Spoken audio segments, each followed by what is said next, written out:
మరి నాకు కూడా పరిస్థితి ఉంది అనుకుంటున్నాను. నేను భోజనం వండమంటే సెల్ ఫోన్ చూసి భోజనం వండుతున్నారు సార్. పూర్వం మా పెద్దలు కారం ఎంత వేయాలో, నూనె ఎంత వేయాలో, ఉప్పు ఎంత వేయాలో చూడకుండా వేసేవారు.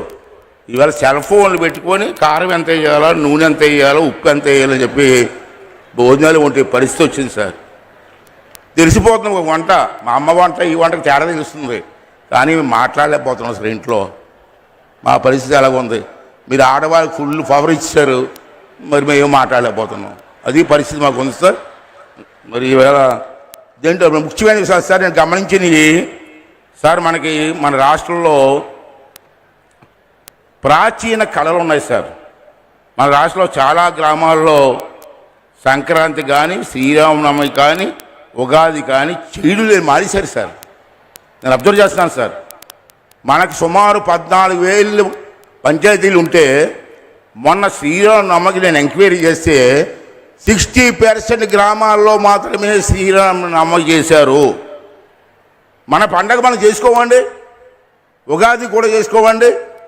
ఉగాది మన సంవత్సరాదండి, తెలుగువారి సంవత్సరాదండి.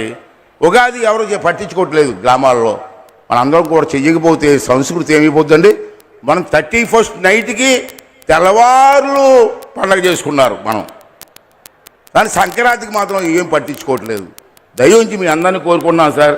మన ప్రభుత్వం కూడా డైరెక్షన్ ఇచ్చి మన పండగలు కాపాడమని చెప్తాను సార్. రెండోది సార్, మన రాష్ట్రంలో చిన్నప్పటి నుంచి మాకు చదువుకున్న చూస్తున్నాను, నాటకాలు, పద్య నాటకాలు ఉన్నాయి సార్.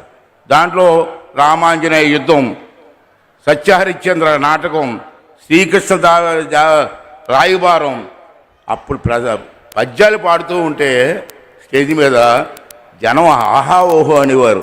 ఈవేళ ఎక్కడ కనపడలేదు సార్, ఎక్కడా కనపడలేదు సార్. డ్యాన్స్ బేబీ డ్యాన్సులు ఇవే కనపడుతున్నాయి, ఈ పద్యాలు నాటకాలు కనపడలేదు సార్. దాన్ని మళ్ళీ మీరు జీవం పోయవలసిన అవసరం ఉంది.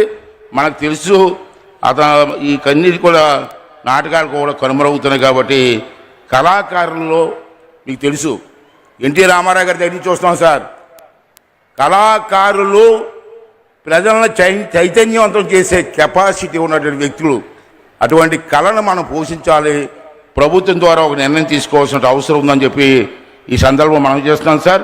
అలాగే ప్రతి స్కూల్లో, ప్రభుత్వ స్కూలే కాదు, ప్రైవేట్ స్కూల్లో, కాన్వెంట్లో కూడా కంపల్సరిగా తెలుగు ఉండి తీరాలని చెప్పి ప్రభుత్వం ఒక నిర్ణయం ఆలోచించి తీసుకోవాల్సిన అవసరం ఉందని చెప్పి ఈ సందర్భం జరుగుతున్నారు. రెండోది మూడోది ఏంటంటే, ప్రతి స్కూల్లో కూడా క్రీడలు, పూర్వం హై స్కూల్లో పెద్ద గ్రౌండ్లు ఉన్నాయి సార్, ఇప్పటికీ గ్రౌండ్లు ఉన్నాయి. క్రీడలు, యోగా, ఎన్సిసి, అదేవిధంగా రెడ్ క్రాస్ అనే సంస్థలు ఉన్నాయి. అవన్నీ ప్రవేశపెట్టి మన పిల్లలకి ట్రైనింగ్ ఇస్తే బాగుంటుందని చెప్పి నేను మీకు మనవి చేస్తున్నాను సార్. మరొక ముఖ్యమైన విషయం ఏంటంటే, రాష్ట్రంలో ఉన్నటువంటి అన్ని స్కూల్లో కూడా చెప్పాను సార్ తెలుగు సబ్జెక్ట్ ఉండాలని. అలాగే ఇంకో విషయం ఏంటంటే, మనకి నిన్న హరిశ్చంద్ర వేశారు, పేరేం పేరండి, గుమ్మడి గోపాలకృష్ణ గారు ఉన్నారు సార్. నిన్న హరిశ్చంద్ర వేశారు ఇదే స్టేజ్ మీద. ఏం గాయకులు సార్, పెద్ద నటుడు సార్. నేను కోరేది ఏంటంటే, ఆల్రెడీ అతనికి పదవి ఇచ్చారు, మీరు చెప్పారు, అతను సంతోషంగా చెప్పాను నేను. అతని ఆధ్వర్యంలో అన్ని జిల్లాల్లో కూడా మన పిల్లలు, పాడే పిల్లలు చాలామంది ఉన్నారు. ఈనాడు టీవీలో చూస్తున్నాం. ఆ పిల్లలకు కానీ పద్య నాటకాల మీద ట్రైనింగ్ ఇస్తే వాళ్ళు ప్రతి ఊర్లో ఈ కార్యక్రమం చేసే అవకాశం ఉంటుందని